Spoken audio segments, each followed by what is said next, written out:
Rádio Rio de Janeiro, a emissora da Fraternidade, passa a apresentar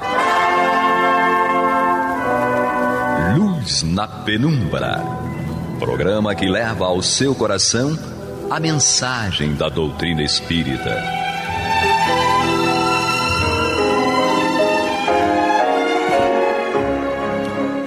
E com vocês, André Afonso Monteiro, para o estudo do livro A Gênese, da obra codificada por Allan Kardec. Olá, amigo ouvinte da Rádio Rio de Janeiro, a emissora da Fraternidade, a rádio que toda a família pode ouvir, programa Luz na Penumbra. Hoje aqui com o estudo do capítulo 11 da obra A Gênese, a Gênese espiritual. Nós começamos já alguns programas a partir do item 42, Doutrina dos Anjos Decaídos. E, amigo ouvinte, internauta, é importante você saber que nós estamos estudando a partir da 4ª edição da obra A Gênese, a tradução da 4ª edição. Por quê da importância dessa informação? Pois da 4ª para a 5ª publicação que Allan Kardec fez, há uma diferença entre as edições, entre as publicações. Então, como nós estamos nos acompanhando aqui pela 4ª edição, seria interessante que você também fizesse por essa tradução da 4ª edição, para que não criasse confusão aí no estudo, porque há uma diferença inclusive dos números dos itens e dos capítulos. Então, a partir dessas considerações, nós vamos retomar aqui o nosso estudo e fazer aqui até um breve resumo dos últimos programas, que nós começamos aí pela doutrina dos anjos decaídos, explicamos, Kardec faz uma explicação sobre o termo da palavra anjo, sobre a teologia da doutrina protestante e católica, que falavam que seriam anjos que teriam se rebelado pela ganância do poder contra Deus, e aí teriam sido expulsos do paraíso, do céu, e criando um mundo de trevas e de pecado e mal. Então Kardec contrapõe essas ideias, explicando que isso nada mais é do que espíritos que, tendo em vista a pluralidade dos mundos habitados, que não acompanharam a marcha desse progresso e que, por conta disso, eles acabaram impedidos, se sentindo deslocados desses mundos, não guardando mais afinidade e vibração e sintonia com esses mundos. Então eles acabam encarnando e reencarnando em mundos mais primitivos do ponto de vista material, encontrando aqui também espíritos numa condição ainda da sua infância espiritual. É lógico que houve uma perda do ponto de vista material, porque nesses mundos mais avançados as condições são melhores do ponto de vista do planeta, mas do ponto de vista moral e intelectual não houve prejuízo para eles, porque eles levam essa bagagem conquistada. E aqui, a partir do item 44, Kardec, até nos itens seguintes, 44 e seguintes, ele vai falar que esses espíritos, e nós guardamos também uma correlação com a obra Caminho da Luz, que Emmanuel explica que esses espíritos, que essa orbe de Capela e essa raça adâmica, na verdade são esses espíritos oriundos de Capela, e que uma dessas orbes desse sistema, um desses planetas desse sistema, guarda muita afinidade com o nosso planeta Terra, e aí esses espíritos são convidados por Deus a aqui habitarem e a nos ajudar, a nos desenvolver de certa forma do ponto de vista moral e principalmente do ponto de vista intelectual.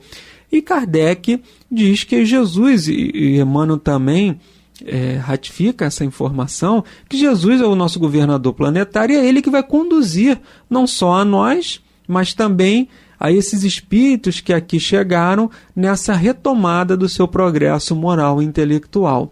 Então, Kardec vai dizer aqui no item 47, sem a reencarnação, a missão do Cristo, assim como a promessa feita por Deus, seria um contrassenso. Com efeito, Suponhamos que a alma de cada homem seja criada por ocasião do nascimento do seu corpo e que ela não faça mais que aparecer e desaparecer na terra. Assim sendo, não haveria nenhuma relação entre as almas que vieram desde Adão até Jesus Cristo, nem entre as que vieram depois. Todas seriam estranhas umas às outras. A promessa de um Salvador feita por Deus não podia se aplicar aos descendentes de Adão, se suas almas ainda não estavam criadas.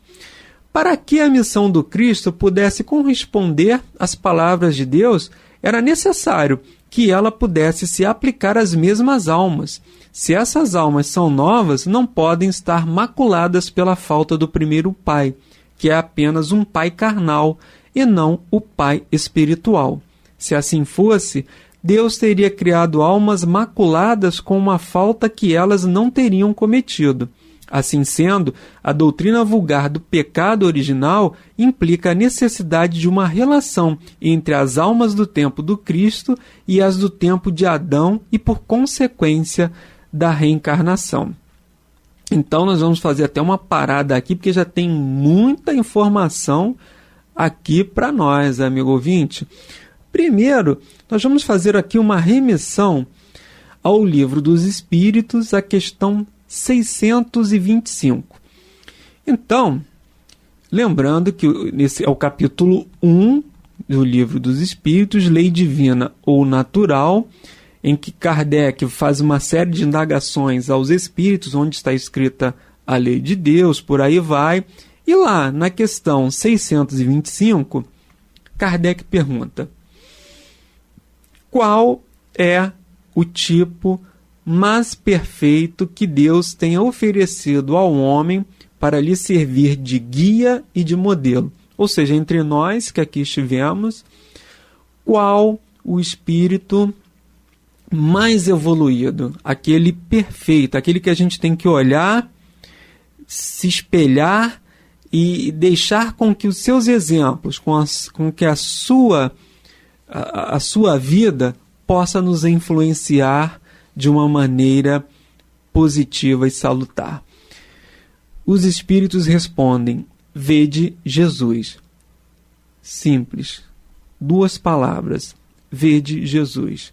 Então, ele é o nosso modelo, ele é o nosso guia, ele é o nosso mestre e ele é o nosso governador planetário, que esteve aqui entre nós para dar o seu exemplo e nos ensinar a lei de caridade e de amor. E aí Kardec, nessa questão 625, ele faz uma pequena nota. Jesus é para o homem o tipo da perfeição moral a que a humanidade pode aspirar na Terra. Deus nos oferece como o mais perfeito modelo e a doutrina que ele, Jesus, ensinou, é a mais pura expressão de sua lei, porque ele era animado pelo Espírito Divino e o ser mais puro de todos os que apareceram na Terra. Se alguns daqueles que pretenderam instruir um homem na lei de Deus, algumas vezes o têm desviado através de falsos princípios, foi porque se terem deixado dominar, eles próprios, por sentimentos muito terrestres e por terem confundido as leis que regem as condições da vida da alma com as que regem a vida do corpo.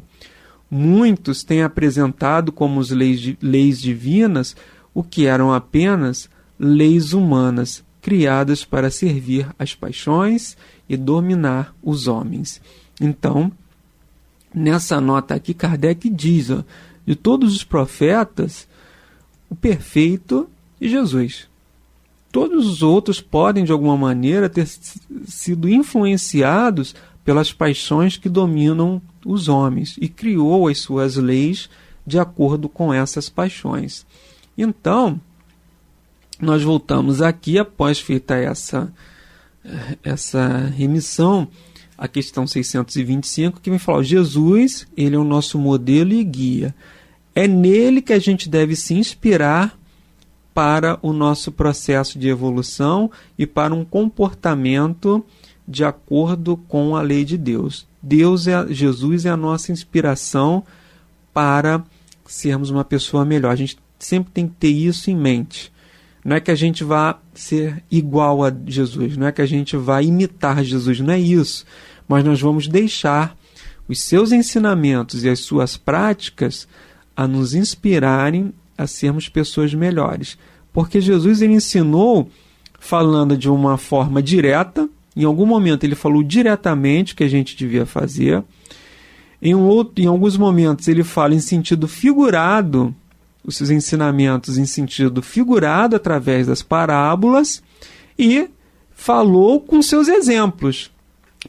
Não falou com os exemplos, mas nos ensinou com os seus exemplos. Ele não falou nem figurado e nem diretamente, ele praticou. Ele foi lá, fez, e os evangelistas retrataram isso através dos evangelhos, e esse ensinamento ficou para nós. Então são 3 formas de ensinamento de Jesus que a gente consegue compreender: a fala direta, a fala em sentido figurado e a sua prática, os seus exemplos. Então, ele vai dizer, né, que Jesus ele tinha uma promessa.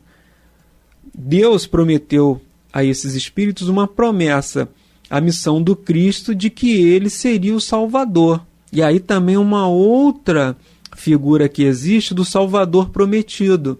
Quem era o Salvador prometido? E não aquele guerreiro, não aquele líder de exército, mas sim um Salvador que vai nos resgatar dos nossos erros, que vai nos resgatar das nossas práticas inadequadas, que vai nos resgatar dos nossos vícios, das nossas paixões, que vai nos ensinar a amar, que vai nos ensinar a prática da caridade e que vai nos resgatar dessas trevas que nós estamos, que é a nossa vibração inadequada ainda, que é esse inferno astral que nós vivemos quando a raiva, o rancor, o ódio, a tristeza, a inveja, a vingança, a ganância nos domina. Então o espírito que está, quando a gente fala em trevas, é isso, é esse estado de espírito que ainda está voltado para sentimentos insalubres que dominam ainda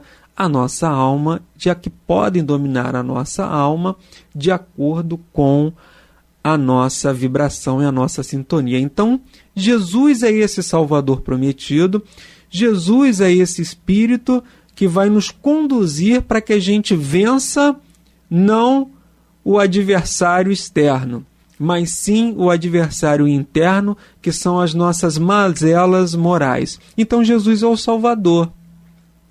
E aí Kardec vai fazer a comparação, isso atesta mais ainda a lei de reencarnação que já era falada lá no Antigo Testamento de uma forma implícita.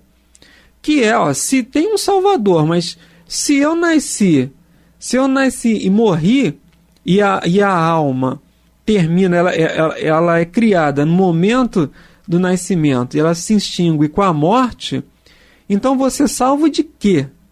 Ou para quê? Ou de quem? Não tem sentido. Mas se eu estou reencarnando e Jesus, eu vou aguardar esse Salvador prometido, não nessa reencarnação, mas numa próxima, e vou aprender com ele, aí faz sentido essa promessa de Deus. E aí faz sentido, porque é que ele vai nós vamos encontrar espíritos distintos, com diversas, nem todos foram criados ao mesmo tempo, mas foram criados de forma igual, simples e ignorante. Isso simples e ignorante é sem méritos, sem créditos e sem débitos, né? Não temos nem méritos e também não temos nada que desabone a nossa conduta, porque a gente chegou aqui na primeira encarnação, não necessariamente aqui nesse planeta, mas chegamos aqui zerados. E aí com as reencarnações é que a gente vai somando as nossas virtudes ou as nossas mazelas. Então ele diz, isso só faz sentido essa promessa com a lei da reencarnação. Sem a lei da reencarnação, essa promessa de Deus que enviaria o Salvador prometido, ela não faz sentido. É o que ele diz aqui. Assim sendo, não haveria nenhuma relação entre as almas que vieram desde Adão até Jesus Cristo, nem entre as que vieram depois. Todas seriam estranhas umas às outras. a promessa de um Salvador feita por Deus não podia se aplicar aos descendentes de Adão, se suas almas ainda não estavam criadas. Ou seja, então ele faz uma promessa para almas que ainda não existiam, e aqueles que existiam ficaram sem essa promessa. Então é um contrassenso. Agora, todas essas almas já estavam ali criadas, umas na erraticidade e outras já reencarnadas no corpo físico. Então ele vai dizer que essa é uma prova implícita da lei da reencarnação. Essa promessa feita por Deus aos espíritos que aqui estavam habitando, que eram originários do sistema de Capela. Fala também aqui da interpretação racional do pecado original. Mais uma vez a gente fala sobre isso, porque eles cometeram erros, pecado original. O que originou a esses espíritos estarem aqui na Terra? A esses, entre aspas, exilados de Capela. O que originou a vinda deles para cá? Foi o comportamento, o erro, a tendência ainda aos crimes, a tendência à rebeldia às leis de Deus. Como Emmanuel fala lá em A Caminho da Luz, como nós já falamos em outros capítulos, né? Em outros programas. Espíritos ainda muito rebeldes às leis de Deus. Ele fala alguns milhões de espíritos rebeldes lá existiam. Então, naquele caminho de progresso daquele planeta, existiam espíritos rebeldes às leis de Deus, rebeldes ao progresso. E aí o que acontece com eles? Por conta dessa rebeldia, e cada um, de acordo com o seu grau ou gênero de prática infeliz, eles são destinados a reencarnar aqui na Terra. Então é esse pecado, esse sentido de pecado original. O pecado original é a rebeldia às leis de Deus lá no sistema de Capela. E por conta dessa rebeldia, leia-se pecado, eles são obrigados a encarnar aqui no planeta Terra e ajudar a humanidade da Terra a se desenvolver do ponto de vista moral e intelectual. Então, esse é o sentido, como Kardec coloca aqui, a interpretação racional do pecado original, próprio de cada indivíduo, próprio de cada um deles. E nada a ver com aquela história de Adão, da maçã, da serpente, não é isso. Aquilo é uma simbologia para explicar que eles se deixaram influenciar pelas práticas infelizes e aí acabaram cometendo os equívocos em relação à lei divina e por conta disso perdem esse paraíso. Então aqui ele vai dizer, Kardec diz: diga-se que todas essas almas faziam parte da colônia de espíritos exilados na Terra ao tempo de Adão, e que elas estavam maculadas pelas faltas que as haviam excluído de um mundo melhor, e ter-se-á a única interpretação racional do pecado original, pecado próprio a cada indivíduo, e não o resultado da responsabilidade da falta de um ou outro a quem jamais conheceu. Diga-se que essas almas ou espíritos renascem por diversas vezes na Terra, na vida corpórea, para progredirem e se purificarem. Que o Cristo veio esclarecer essas mesmas almas, não somente sobre suas vidas passadas, mas também em relação às vidas futuras, e só então dar-se-á a sua missão com objetivo real e sério que a razão pode aceitar.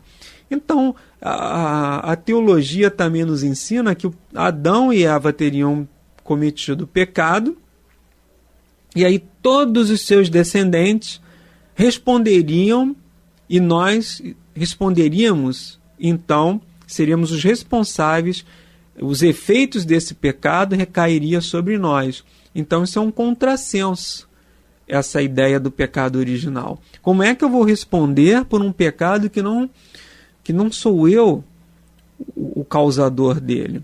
Até a própria lei humana ela já diz isso, ninguém pode ser responsabilizado, a lei penal brasileira de todos do nosso planeta, salvo alguma exceção que eu não conheço, mas a lei penal ela vai dizer que você só pode ser responsabilizado, e também a responsabilidade civil, tanto a responsabilidade civil como a penal, ela diz que você só vai se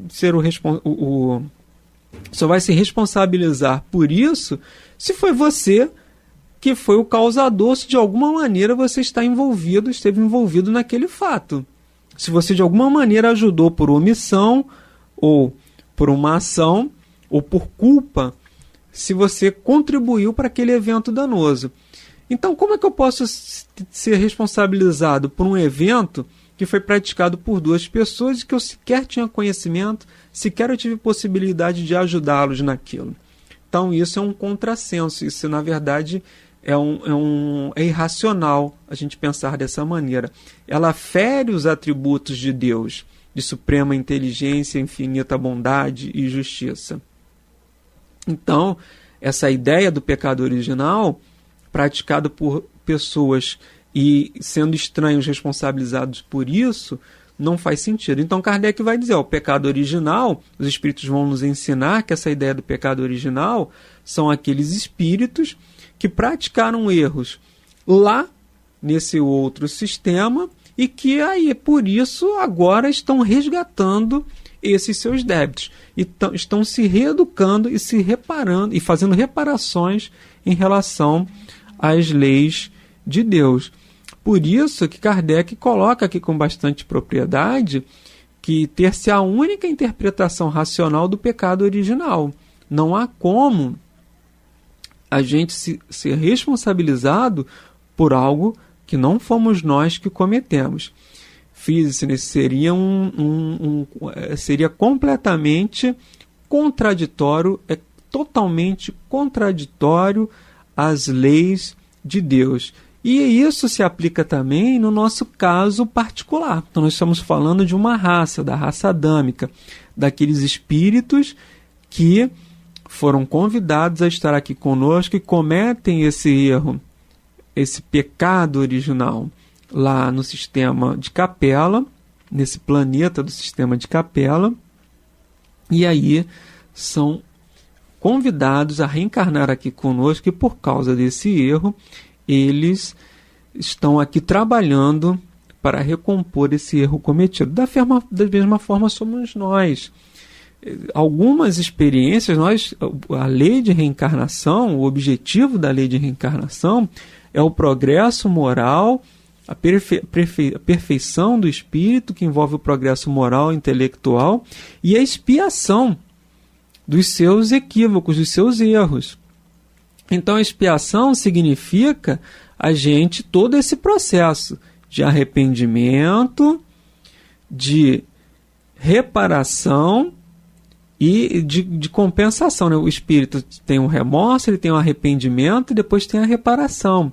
Via de regra a gente passa por esses detalhes, por esses 3 itens, como está lá no livro Céu e Inferno. Então isso se dá de uma maneira coletiva e também de uma maneira individual. E isso a gente vai começar. Muitas vezes a gente não entende porque certas coisas acontecem na nossa vida. Será que eu estou passando por uma prova ou por uma expiação? A prova é o desenvolvimento. Nem toda prova é uma expiação. Mas às vezes a expiação pode ser também uma prova. Nem toda prova, às vezes a prova é você estar sendo provado, testado num determinado evento, para ver se você está apto. Você às vezes vai passar por uma prova de humildade. Isso não quer dizer que você esteja expiando, mas a expiação também serve como uma prova para ver se você não vai continuar a cometer esses erros. Então, às vezes acontecem algumas coisas em nossas vidas que a gente acha que é algum fator externo, que a gente não deveria estar passando por aquilo. É uma expiação, é uma experiência, é um sacrifício, mas a gente tem que entender que nada acontece nas nossas vidas sem que seja para o nosso aperfeiçoamento moral e intelectual.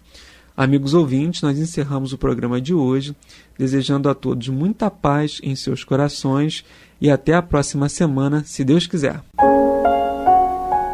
Você está ouvindo o programa Luz na Penumbra.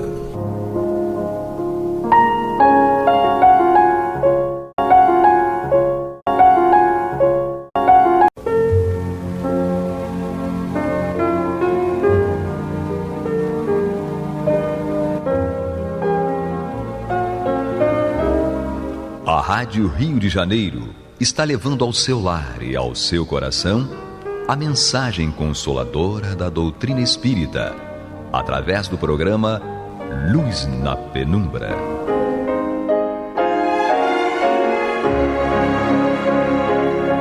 E agora com vocês, Nádia do Couto Vale, para comentar o céu e o inferno, ou a justiça divina segundo o Espiritismo, da obra codificada por Allan Kardec. Que a paz de Jesus permaneça em nossas mentes e corações, hoje e sempre. Queridos amigos, irmãos, ouvintes, internautas, continuamos o nosso estudo desta obra. Já estamos na segunda parte, no capítulo 1, e estamos estudando aqui a parte do passamento, ou seja, da transição do mundo material para o mundo espiritual, ou seja, do decesso, do término do corpo físico e da entrada no plano espiritual. Mas esse processo, naturalmente, que tem as suas peculiaridades estudadas e explicadas somente pela doutrina espírita. Nós sabemos que somos, pela definição de Kardec, na informação dos espíritos orientadores da humanidade, que nós, seres humanos encarnados, ou espíritos encarnados, somos um ser tripartite. Nós somos um espírito imortal, somos um perispírito, que é um corpo semimaterial que nos liga como espíritos ao corpo físico, que nos serve para as aprendizagens ao longo das encarnações. Porque nós, espíritos imortais, não nos comunicamos diretamente com o corpo físico, com a matéria. Precisamos desse elemento intermediário que é o perispírito, e que naturalmente é um envoltório fluídico da alma, do espírito, e não se separa da alma, do espírito, nem antes, nem depois da morte do corpo físico, portanto, constituindo, como já lembramos, uma só unidade. E nós fazemos essa transição, ou tudo que nós fazemos através de fluidos.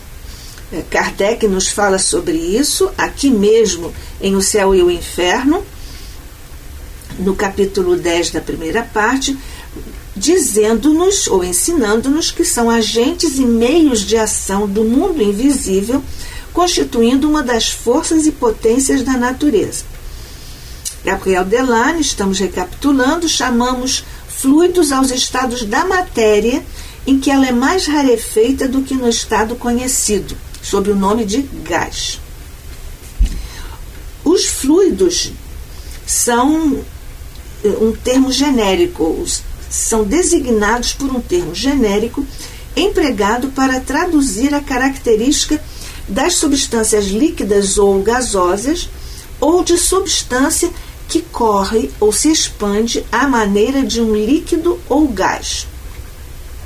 Fluentemente falando, nós temos e podemos designá-lo como a fase não sólida da matéria.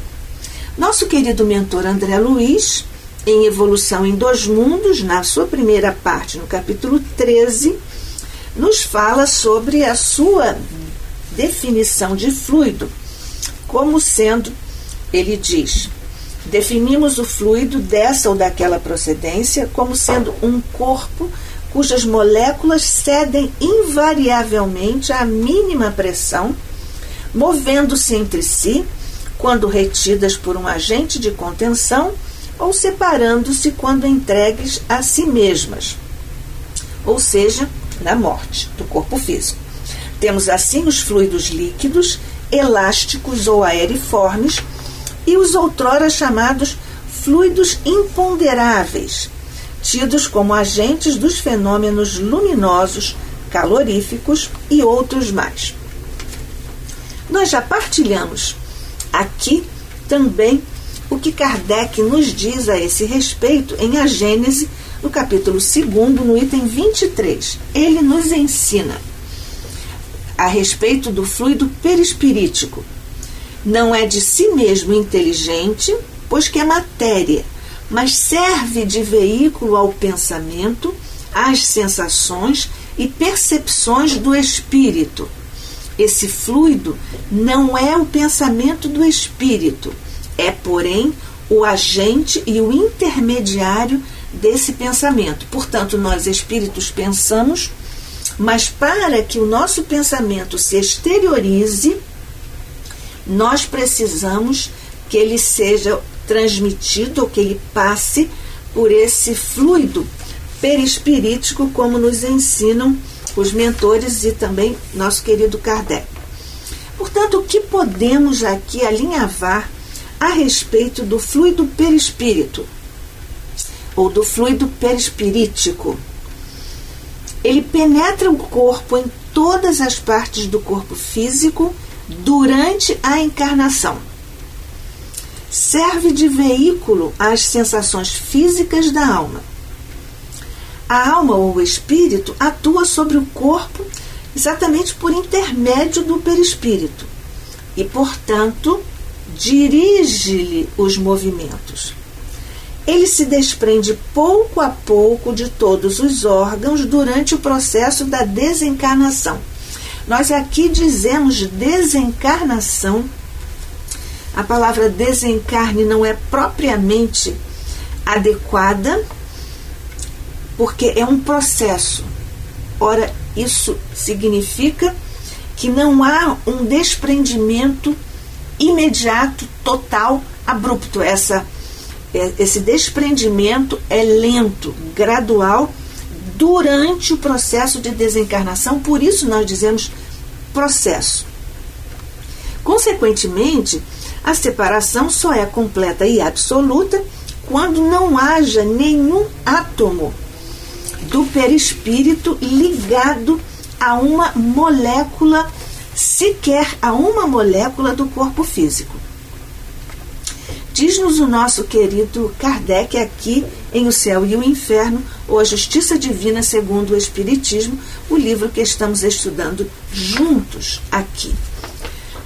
Diz-nos Kardec: a sensação dolorosa da alma, por ocasião da morte, está na razão direta da soma dos pontos de contato existentes entre o corpo e o perispírito, e, por conseguinte, também de maior ou menor dificuldade que apresenta o rompimento. Não é preciso, portanto, dizer que, conforme as circunstâncias, a morte pode ser mais ou menos penosa.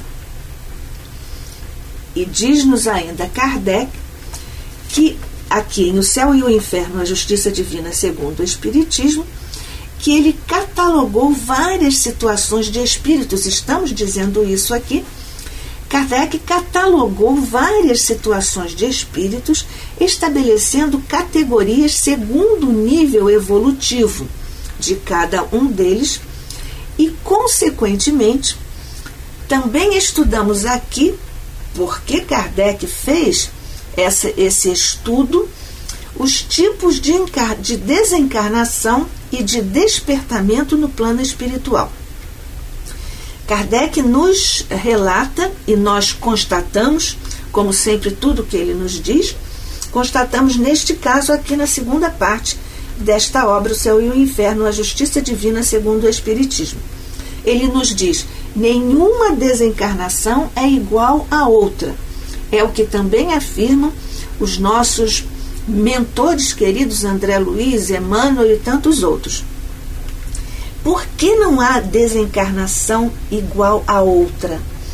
porque não há dois espíritos em absoluta igualdade de condições intelecto-morais e, portanto, com suas histórias particulares, portanto, com as suas ligações, com os seus compromissos e com as suas conquistas perante a lei de Deus. É o que estudamos aqui e vamos continuar estudando aqui neste primeiro capítulo desta obra, porque afinal, o que é o passamento? É, naturalmente, a desencarnação, que é um processo. Naturalmente que há a separação, como estamos dizendo, a separação só é completa e absoluta quando não mais reste nenhum átomo do perispírito ligado a uma molécula do corpo. E como se dá, ou pode se dar, esse processo de desencarnação? Por exemplo, há em alguns moribundos, em alguns desencarnantes, há calma de alguns deles. Em contrapartida, existem, em outros casos, espíritos que sofrem ou apresentam convulsões terríveis e que, consequentemente, são sensações diferentes no processo da desencarnação, que a rigor, é um fenômeno fisiológico, esse da separação alma-corpo, sobre o qual silenciam a religião e a ciência, de um modo geral, mas o Espiritismo explica às minudências esse processo, esse fenômeno fisiológico, que é também um fenômeno espiritual, naturalmente. Quando a matéria inerte, já inerte, não obstante, a alma ou o espírito que está desencarnando tem sensações ou de dor, de sofrimento, de angústia e toda a gama de sensações e de emoções do espírito, mas outros também experimentam prazer, alegria, doçura, sensação de leveza e de confiança. Nós estamos aqui estudando na Rádio Rio de Janeiro, a emissora da Fraternidade, o programa Luz na Penumbra. Estamos juntos, eu, Nádia do Couto Vale, e você, querido e querida ouvinte, querido e querida internauta. Estamos estudando aqui esta obra e estamos já no capítulo 1, como estamos desenvolvendo aqui os nossos comentários. Kardec apresenta 4 situações extremas e entre esses limites há uma infinidade de variantes, quando ainda reste ou não reste mais um átomo do perispírito ligado a uma molécula do corpo. Primeira situação apresentada por nosso querido codificador Allan Kardec. A alma nada sentiria se no momento em que se extingue, que se acaba a vida orgânica, o desprendimento do perispírito fosse completo. A alma nada sentiria absolutamente. A segunda situação de que nos fala o nosso querido codificador é quando há uma espécie de ruptura que reage dolorosamente sobre a alma. Isto, se a coesão dos 2 elementos, corpo, físico, espírito, estiver no auge da sua força, como quando acontece pelos tipos de desencarnação por acidentes, por assassinatos, etc. Terceira situação, aqui apresentada por nosso Allan Kardec. A separação fácil e sem abalo. Isto, quando a coesão desses 2 elementos, corpo físico, espírito, for bem fraca, bem débil. É quando, por exemplo, acontece com os espíritos extremamente espiritualizados, desapegados das coisas da matéria, ou quando, após uma longa enfermidade, os laços que ligam o corpo físico ao perispírito e, consequentemente, ao espírito, estão já muito laços, também muito fracos, muito débeis. Então, a separação é fácil e sem esses abalos. A quarta situação que nos apresenta o nosso querido codificador é aquela em que a alma pode ressentir-se dos efeitos da decomposição do corpo, até que o laço inteiramente se desfaça, o laço que liga naturalmente o corpo físico ao perispírito e ao espírito. Como assim? Ou seja, se depois da cessação completa da vida orgânica, ainda houver numerosos pontos de contato entre o corpo físico e o perispírito. É o caso, por exemplo, de alguns suicidas, de alguns espíritos mais apegados à matéria. Disso tudo, tiramos com o nosso querido codificador algumas conclusões. A primeira delas, a de que o sofrimento que acompanha a morte física, a morte do corpo físico, esse sofrimento está subordinado à força adesiva que une o corpo ao perispírito, ou seja, aquela força que torna aderentes, ligados, o corpo físico ao perispírito. Ou seja, isso depende de quanto o corpo físico e o perispírito estejam unidos. Há uma outra situação que é uma conclusão de tudo que estamos visto à vista do nosso Kardec. É interessante nós relembrarmos que todos os espíritos desencarnantes, ou seja, no processo de desencarnação e logo após o rompimento dos laços que ligam o corpo físico ao perispírito, todos os espíritos sofrem um fenômeno que também é de capital importância, como o da perturbação normal, natural, que é uma espécie de torpor. Como se dá isso? É uma espécie de paralisia momentânea em relação às faculdades da alma, que ficam momentaneamente paralisadas, e esse torpor, esse estado de perturbação, neutraliza parcialmente as sensações e as percepções que o espírito ainda esteja experimentando. Kardec compara essa fase da perturbação a um estado de catalepsia, ou seja, consequentemente, a alma quase nunca testemunha conscientemente o seu derradeiro suspiro. Essas expressões são do próprio Kardec. A alma quase nunca testemunha conscientemente o derradeiro suspiro. Só espíritos avançados fazem isso, ou eventualmente em alguma outra circunstância muito particular. Por que o Kardec diz quase nunca? Porque há casos em que a alma pode contemplar conscientemente o desprendimento e até ajudá-lo, ou seja, ajudar esse processo de desprendimento.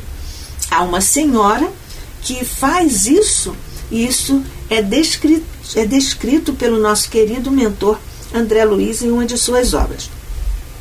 A perturbação, portanto, é um estado normal no instante da morte do corpo físico, estado esse que pode perdurar por tempo indeterminado. Pode ir de algumas horas até alguns anos. Por quanto tempo? Não sabemos quanto tempo mais ou menos isso pode durar, porque isso depende exatamente de todos esses elementos, esses fatores que são intervenientes, eles estão contribuindo, estão presentes nesse processo da desencarnação.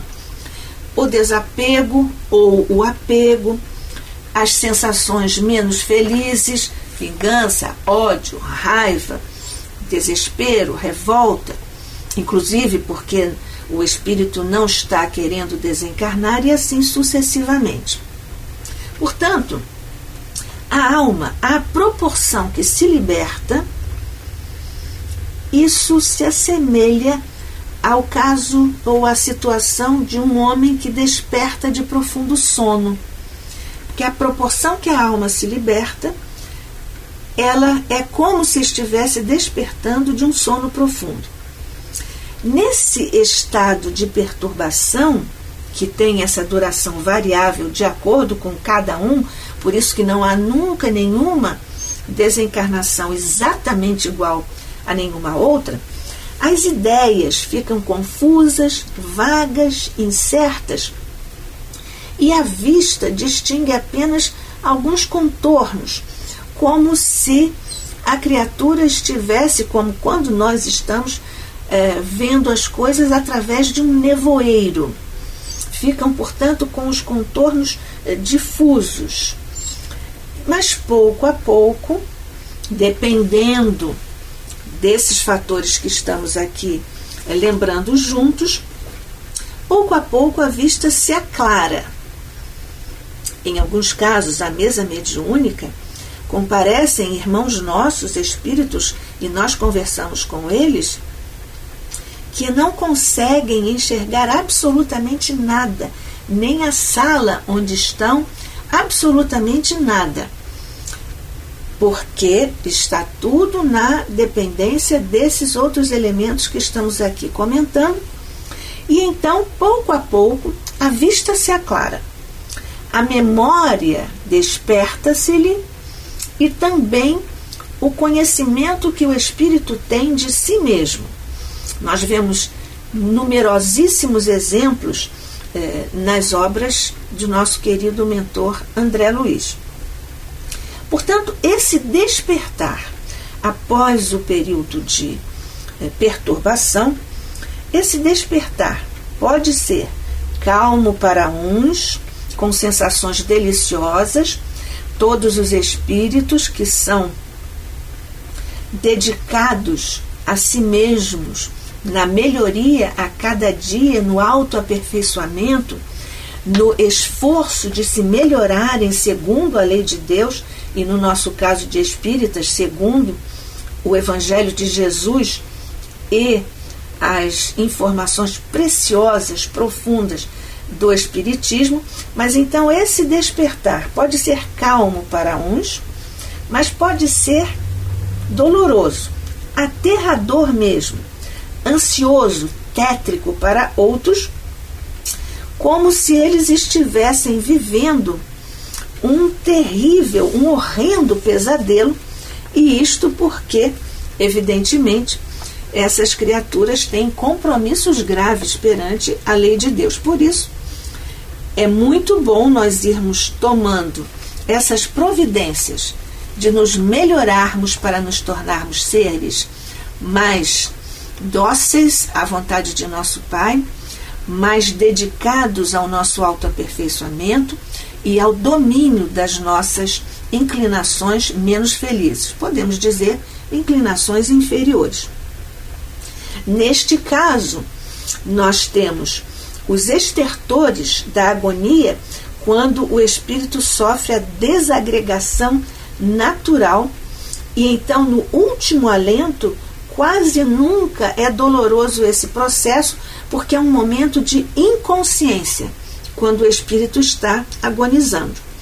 Essas angústias da perturbação, portanto, não são percebidas, porque o momento da agonia é um momento inconsciente. Mas esse estado não é geral, porque a intensidade e a duração do sofrimento estão na razão direta da afinidade entre corpo físico e perispírito.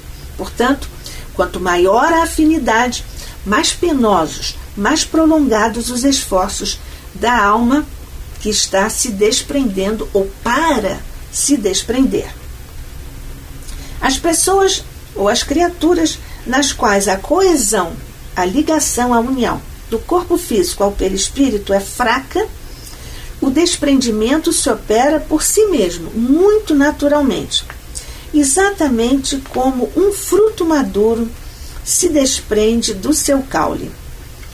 É o caso das mortes ou das desencarnações calmas, de pacífico despertar, nesses momentos em que o espírito ou está desencarnando após uma longa enfermidade, ou dos espíritos que estão calmos, tranquilos, com a consciência tranquila, e então partem assim, docilmente, docemente, suavemente. Cuidemos agora, estamos em tempo de nos esforçarmos para nos tornarmos melhores e termos, quando chegar a nossa hora, esse momento doce, suave, pacífico do nosso despertar no plano espiritual. Que a paz de Jesus permaneça conosco hoje e sempre. Que assim seja.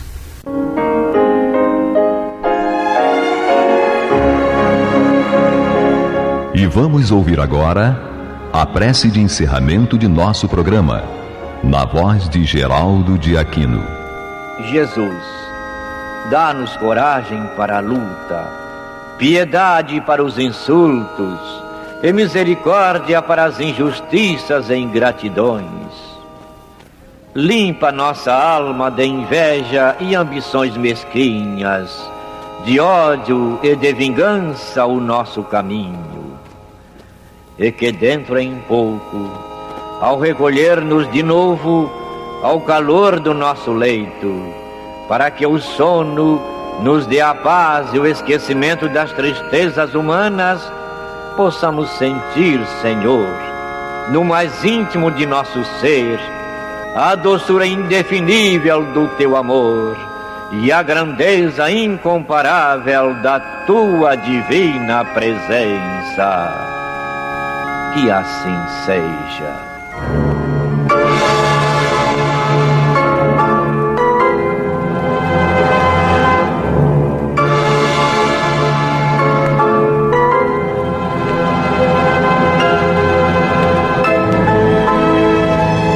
Acabamos de apresentar o programa Luz na Penumbra.